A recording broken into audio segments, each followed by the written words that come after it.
My name is Ashley Molyneux, and I'm the head of school of the Premier Arts Academy, an integrated arts charter school opening in the fall of 2023. In this video, we're going to talk a little bit about the charter school model and what that means.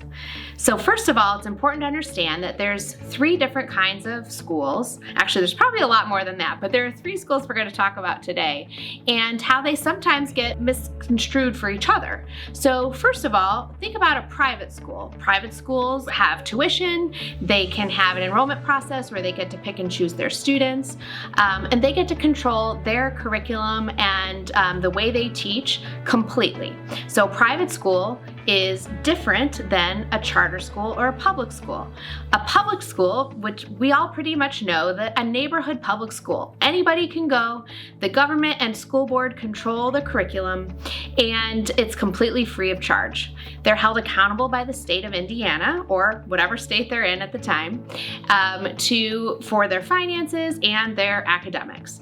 Now, a charter school in many ways is kind of a mix of the best of both worlds.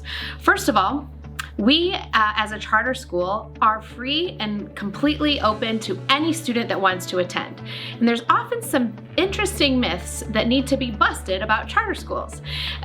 Although we have the autonomy to have our own curricular choices and to teach the way in which research is showing will work, we are still held accountable to the state of Indiana and to our authorizer. So let me tell you about 5 major myths that often are misunderstandings about charter schools. The first major myth is that charter schools get to handpick or choose their students, and that's just not true.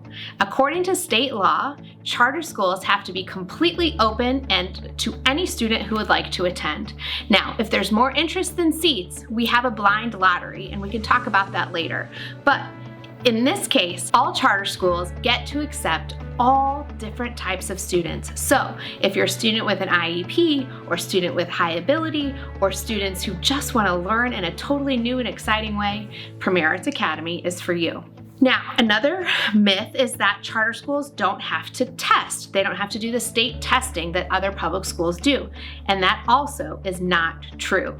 We still are held accountable to state tests like iRead and iLearn. We also, because our authorizer requires it, do the NWEA testing that shows how students grow throughout the year.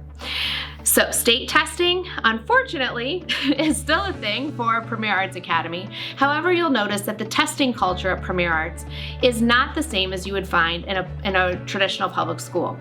We don't put as much emphasis on those testing days. We know that the curriculum that we're teaching every day is what's preparing our students to not only do well in life, but on those tests as well. In fact, arts integrated students who are part of an arts integrated school for 2 years or more show a 30% increase on standardized tests. And you'll see that research across the country. A third major myth that we often hear is that we aren't held accountable. A charter school isn't held accountable in the same way as a local public school.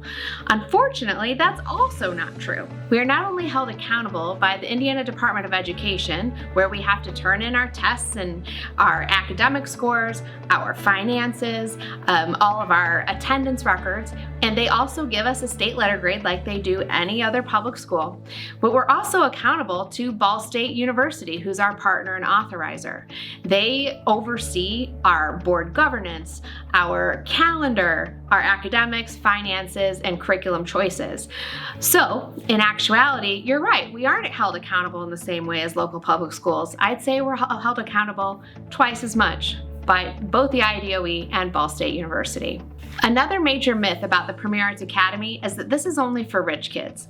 In actuality, this is a tuition-free, independent public school, meaning anybody, regardless of your socioeconomic status or background, is welcome to attend and can afford to attend. We at the Premier Arts Academy value the diversity of both socioeconomic status, of race and ethnicity, of backgrounds that we have in our community, and we expect that our school will reflect the beautiful diversity of our community. In fact, that will be one of its biggest strengths. Another major misconception about the Premier Arts Academy is that this is only for the artsy kids, when in actuality, this is for every kid. Our teaching strategies lend themselves to meeting kids right where they're at, the things that they care about, the things that they're excited about. They lean in, they get engaged. That's exactly what we want for every kid, regardless of if they love to sing and dance or not. You may be wondering how to enroll. All you have to do is fill out the intent to enroll form that's linked on our website before February 14th to be added to the list for the lottery. What's the lottery? Well, it's only if we have more interest than seats available in a specific grade level. At that point, we hold a blind lottery where a student gets assigned a number. We have a public sitting where those numbers get pulled out of a bingo drum, and the students will be added in order of which they're pulled to the class list. After February 15th, the students will be added to the wait list and will move up as spots become available. For more information, check out our website for the enrollment handbook with all of the information you could possibly want about the enrollment process. But until then, we hope to see you in the fall at the Premier Arts Academy, where arts and academic excellence meet.